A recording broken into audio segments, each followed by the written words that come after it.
Fellas, hello. Sorry I didn't upload as many videos as I did last week, but that's fine because only 2 of you watched them. Box on the head, sorry. Legally required to cover that ugly mug. Been thinking a lot about rotation in Yu-Gi-Oh! And what that would mean for the game. Now, while maybe people who pay attention to Yu-Gi-Oh! Would have realised there's a Heart of the Cast run by Farfa and Joshua Schmidt, that discusses the topic with a fairly prolific Magic player. Never heard of the guy, doesn't mean he's not good, just means I don't care. They've been discussing the implications and how you would apply rotation to Yu-Gi-Oh! as an alternative. As an alternative method of balancing the format. Take off Bluetooth. God, I hope you heard half of that.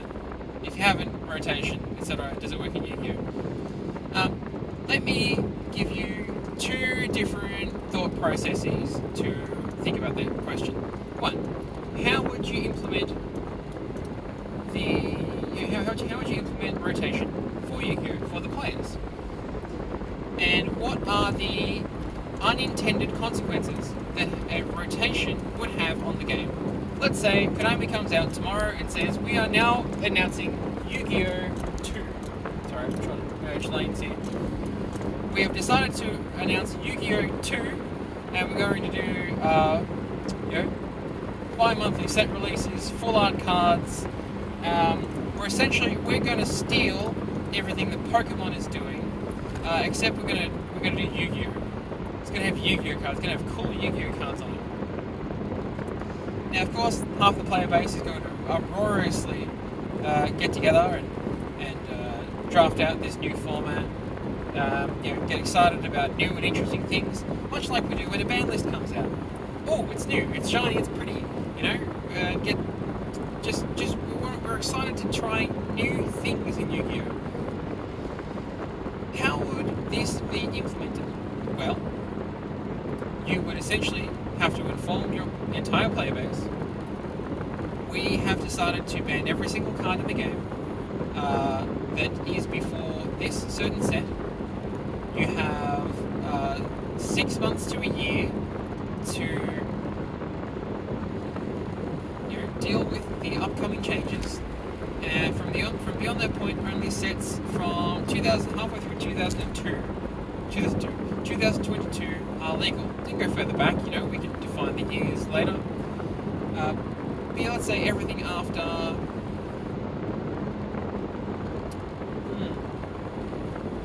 What would we say? Let's say everything after Age of Overlord is everything Age of Overlord and earlier, or everything earlier than Age of Overlord, is now no longer available for standard play. Standard being Magic's format where they rotate sets out. Now, our Advanced Constructed is a little bit more like Vintage with a far heavier ban list. So you may want to implement 2 different formats at the same time, but that's okay. But back to only playing the rotated format. This is a world in which Konami completely replaces Yu-Gi-Oh! 1 with Yu-Gi-Oh! 2 Electric Boogaloo, so good they made it twice. You give the player base a year to understand that everything before Age of Overlord is going to no longer be legal for competitive play, and to bolster the staples in everyone's deck that they want to play, we'll be releasing some core sets. The Magic calls them Foundation. Some Foundation sets that you can use to pad out and power up your remaining deck types. So Konami can continue to release archetypes in the busted fashion that they do, but you can't access the staple cards that people typically complain about. Appaloosa IP. I'm sure there's some other shit coming out that we're worried about. Fucking Biguruska, Dweller. All of those cards will be subject to what Konami will allow us to have in core or foundational sets. That's pretty much how you would have to implement a rotation like set. You would need to give the player base a ton of time to, refresh their collections, get prepared for the new set, perhaps dispatch some older cards that aren't going to get any use, and you will need to tell the player base, hey, if you have these cards, if we print, let's say, if we print polymerization in a core set, you will be allowed to use your existing copy. And then you incentivize the player base to buy the new cards by making them in full art rares, like every core set's got like a basic rare, and then an upgraded rare, and then a full art rare. Like, just do the same thing that Pokemon does, but in core sets. So, collectively, the Yu-Gi-Oh! Player base is like, oh wow, our cards might actually finally be worth something on the collector's market if the scalpers move in.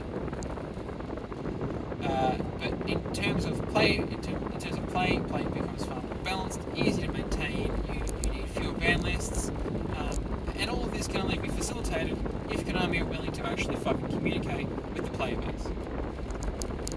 I apologise if I'm speaking fast. I've had 2 coffees and an energy drink today, and I'm not quite caught up yet with my heartbeat. But the player base is universally happy. The cards might be worth something. Collectors are happy because all of the cards now finally can be pretty and not this ugly, stupid QCR nonsense. And this is the direction maybe you should go in if we want to maintain our player base and prevent Konami from just running out of ideas. If you have seen the most recent deck build pack, I forget what, Justice Breakers or whatever, kind of Justice Breakers surely. Justice something. Justice Warriors, I don't know. Justice Kidnappers, Just in Time, who knows. But there are 3 archetypes on there. One of them is literally desserts in like a crane game machine. And one of them is just fairy bait. Like an archetype full of IP masqueraders with giant titties and cat ears. It's like, don't get me wrong, on board, would, absolutely would. But you would avoid having to make those kinds of archetypes. You can just recycle some older archetypes, make them new, make it better, keep the kind of theme. But like, you could power creep your old rotated archetypes into something that's actually playable, because the entire power of the format is being reduced by a significant margin. Anyway, that's how you can implement it. Konami, you reach out to my email address through my eBay store, support@forbiddencards.com. We'll hit you up, we'll do some designs. Anyway, I'd love to release some mats with the new Justice archetypes on there, particularly the 4 or 5 pixels in the centre. Let's talk about the unintended consequences of having a rotation format. Anyone who has any business, including one, built around the purchase, sorting, listing and selling of old format Yu-Gi-Oh cards, cards that were printed anywhere from 5 to 20 years ago, will collectively shit their pants, go out of business, and just like jump ship to a new card game that doesn't immediately destroy its player base.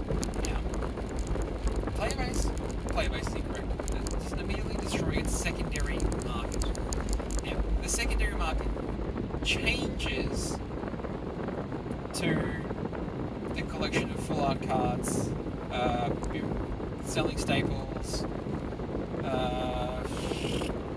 and we lose that ability to move bulk. Like, all of your bulk is now pretty much worthless unless your exact card is reprinted in a new set, or reprinted in a core set that Konami will allow you to play from. For me, let me talk about what that means for someone like me who buys bulk from people, sorts it, lists it. all of those cards become collectively worthless. Right? That is, a few grand's worth of investments just completely down the drain, and all of a sudden now I have to look at the money-making machine that is Pokemon in order to continue a fruitful ongoing business of purchasing cards.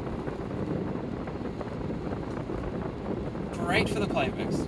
Don't get me wrong. It's all great for the player base, which is who we should be supporting. Well, actually, no, that's wrong. If you piss off the vendors, if you piss off the people who buy your cards for distribution, and they stop buying your cards, well, what was the point in the first place? If not to make money, why create Yu-Gi-Oh! 2? Players aren't leaving, clearly. We still have pretty high attendance events. So clearly we are enjoying the fact that slapping rank 4s together is a fun style of gameplay. Suda doesn't really change the game all that much except for Eclipse Twins and the Lightless Shadow. So I don't know. What would you do if you had to create Yu-Gi-Oh! 2 that isn't Speed Duel? I mean, Speed Duel went fucking fabulously. Isn't that game over? Didn't we cancel that game? We had Speed Duel Battle City 2. Clearly wasn't good enough for the second one.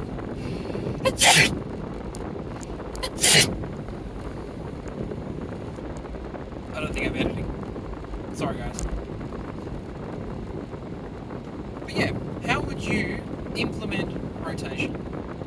Would you completely cut out all of the existing cards and replace them with core sets?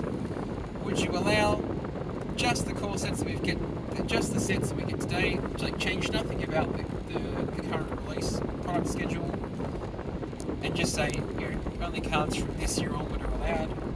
Or would you have some magical third thing that solves all the problems of the player base in the game? Would you reset to Edison format? Would you reset to GOAT format? All of these are very valid choices. In fact, we could dramatically increase the value of a GOAT card if we just said, hey, Time Wizard GOAT format is actually now advanced constructed. Good luck, everyone, finding interlinked duos and metamorphoses. Anyway, I've been your boy, you've been the fellas, and I'll talk to you later on.